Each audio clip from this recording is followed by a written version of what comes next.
Welcome to Dovetail Customer Spotlight. So, in the course of your research, I understand that you use Dovetail's assembly services. Could you please describe what specific questions you were addressing with this work and how Dovetail contributed to your research? We're doing this reduced representation sequencing, and we were using a draft genome from a different fish species. We didn't have a genome from our kind of native fish species that we wanted that we could use for doing that. Luckily, Chris had submitted this sequence to Dovetail. He had to produce a whole genome for this species, and we're able to use that genome from the Arkansas darter and compare results that we were getting from both of our methods, this kind of genotyping thousands of fish versus genotyping just a couple of fish over the whole genome. And we could compare our results kind of aligning to those two different reference genomes too. So it was really useful, and we did find that having that reference genome from our species really helped, especially with the whole genome sequencing. We had much better kind of read depth over the genome, and we also found that there were quite a few rearrangements and changes between the two genomes. Our genome from our fish species that we're interested in turned out to be 20 to 25% smaller than the genome of the closely related species, and had a lot less repetitive content, which is very interesting. Also had quite a few kind of rearrangements, especially at the tips of the chromosomes. So it definitely helped to have a really high quality reference genome that we could use to explore our data, and really nice just having that specifically for our species. Welcome to Dovetail Customer Spotlights, where we discuss how our customers are pushing the boundaries of science. My name is Sean. Today, I'm super excited to be speaking with Dr. Brendan Reid at Michigan State University and Chris Kopack at Colorado State University. Chris and Brendan, so glad to have you here with us. To get started, could you please tell our audience a little bit about your research and the fundamental questions you're trying to address? Yeah, I can go ahead and start there, Brendan. And so one of the main questions that we focus our research around are questions that are involved in conservation. And so we really kind of want to understand a lot more about what species of conservation concern, what challenges they may face during conservation efforts to rebolster populations. And so that's one of the aspects that we're using these data for. Yeah, and specifically, we're working on we're interested in a species of fish called the Arkansas darter, and this is a kind of small freshwater fish that lives in small streams throughout the Great Plains. It's threatened by changes in habitat, and increasingly it's threatened by kind of stream drying. This can be due to kind of decreased rainfall or removal of kind of water from groundwater by agricultural operations and things like that.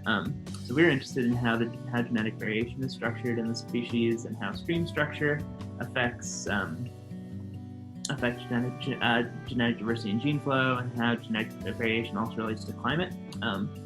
So we were interested in developing a method for genotyping a really large number of these of these darter specimens. We had over 2,000 darters, I think. We were also interested in seeing how data from a method that we were developing using reduced representation sequencing would differ from data generated using more kind of like whole genome resequencing data from a couple of individuals. Excellent. Thank you, Brendan and Chris. So in the course of your research, I understand that you use Dovetail's assembly services. Could you please describe what specific questions you were addressing with this work and how Dovetail contributed to your research?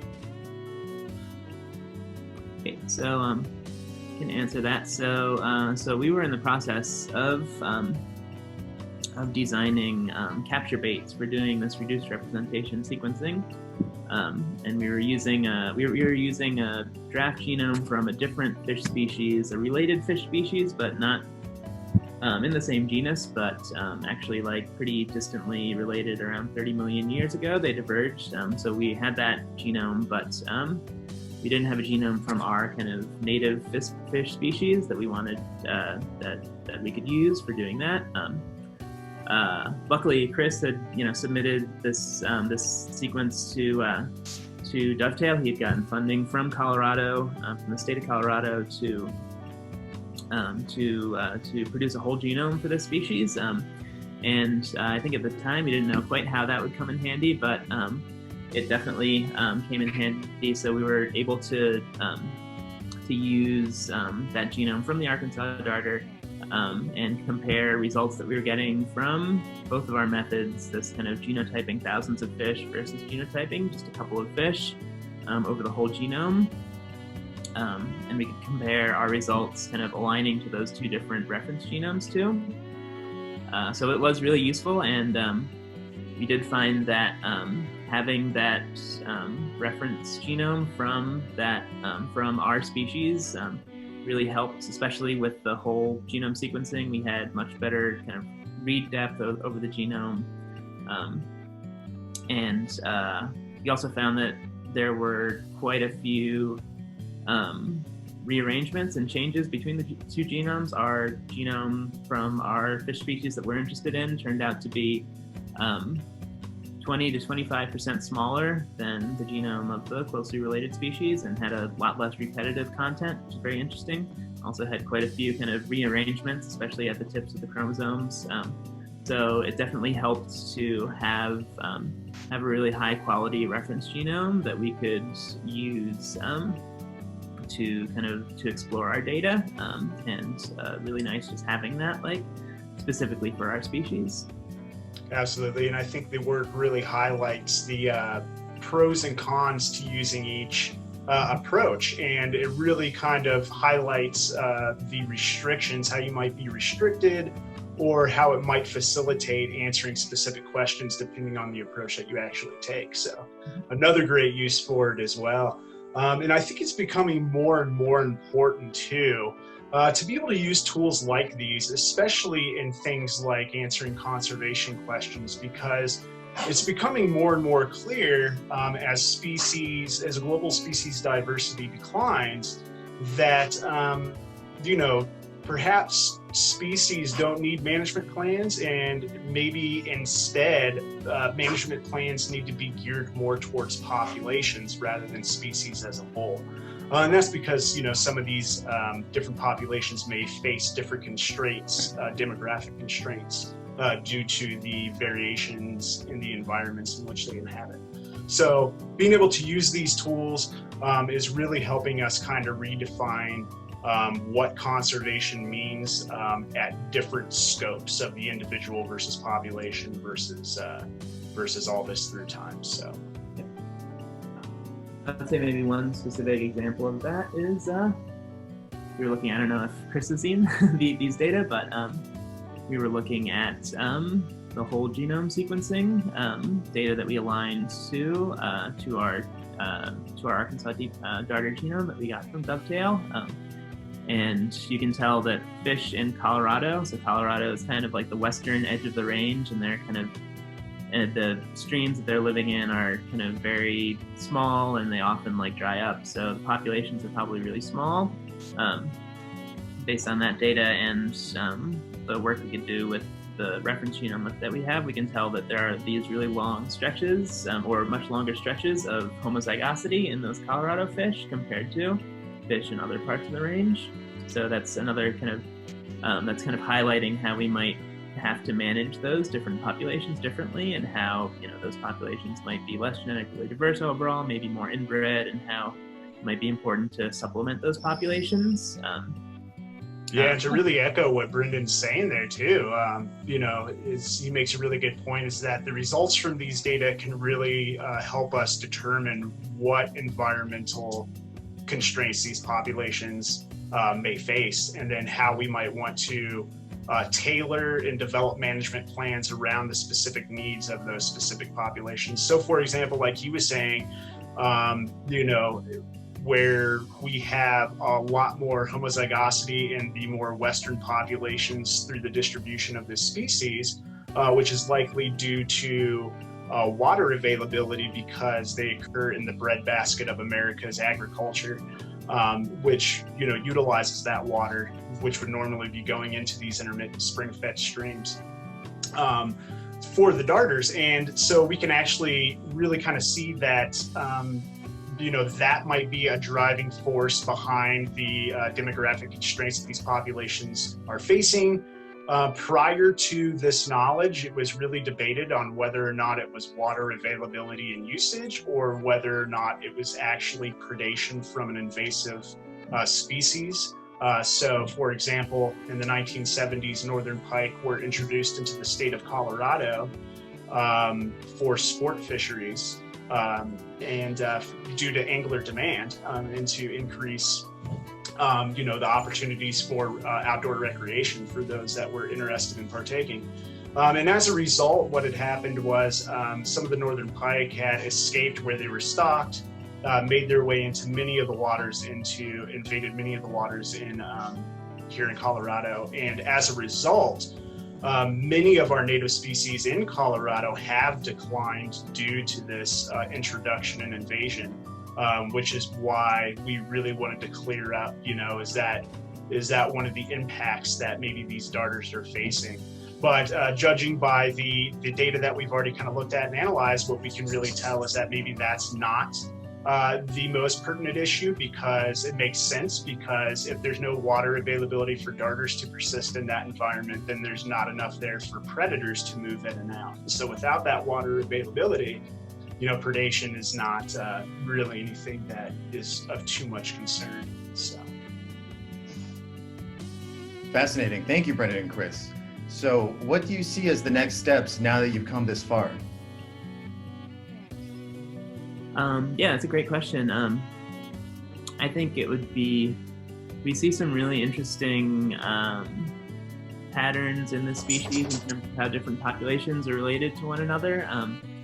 So I would be interested in looking more at the kind of broader timescales and trying to figure out how different populations colonize different river drainages over time, and then how there might have been gene flow between those populations over time, and that will all kind of inform how we go about conserving the species too, whether we can kind of mix different populations from different drainages, or whether they should be kind of separate units. We're also interested in looking more at SNPs and variants that might be under selection to see if these populations could maybe be adaptively different, and how that adaptive variation is distributed. And I'm also interested in looking at, because we have some very kind of deep divisions, especially kind of between some of the Ozark populations. So Ozark populations and then populations in the Great Plains, how the genomes of those fish might be different, if there are kind of rearrangements or kind of changes also in the amount of repetitive content or genome size between those populations, because that's a very deep split. Yeah, there's a lot of different things. There's a lot of different questions we could ask, I think, going forward with these guys. Absolutely. And, on top of those very interesting questions that Brendan just brought up, obviously, which are, something that we would be super excited to answer, is the potential to not only apply these data to real world scenarios such as conservation efforts, but also to advance theory in our understanding of evolution, selection, and how these traits are either favored or selected against. And furthermore, how environments, we have a pretty good understanding of how environments kind of shape this. There's still a lot we don't know. I think we really fall behind when it comes down to the genetic component of phenotypes essential for survival in the wild. But of those, what this allows us to do is really kind of better understand what mechanisms are actually taking place during these processes. So for example, my future work with these data, I would really like to explore the effects of domestication, because we have noted that a lot of the fish that we use, that we bring into the hatchery, we rear and we produce in the hatchery for supplementation purposes out in the wild, fail to contribute genetically to those populations. And it's suspected that their mortality rates are so high that they aren't living long enough to be able to reproduce. And so because of that, really what we're doing is we're stocking out these individuals to support increased densities of predators rather than actually contributing to genetically to these populations at risk of extirpation. And so what we can do is in the future, I hope to be able to design a study where we can follow the genetics in time of a wild population that's been brought into a hatchery and really kind of understand under regular hatchery practices and conditions how that might select on these different genetic materials within those populations and how that might be correlated to reduced survival and fitness after release. This has been very informative. Thank you, Brendan and Chris. Before we finish up, what advice might you have for other labs wanting to incorporate chromatin conformation technologies into their tool set as you have done? One thing that I would advise is that I think if I hadn't taken the opportunity to go across institutions and be able to work with others such as Brendan here, the full potential of the data that we worked through you guys to get would not have been realized. And because of that, I suggest, with anybody who has a data set like this and has the opportunity to be able to acquire one, have as many eyes on it as you possibly can, because there is a lot of information can be contained in that, and there's only so much that you can really, pick out individually. So, yeah. I would amplify that, and we have another collaborator also who's working on this from Illinois State. She's actually at Minnesota now. She's at the University of Minnesota now.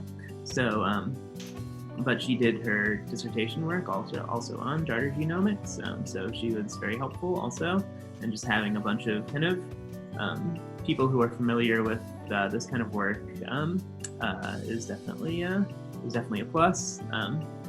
And yeah, I would also say, our experience here, and I think this is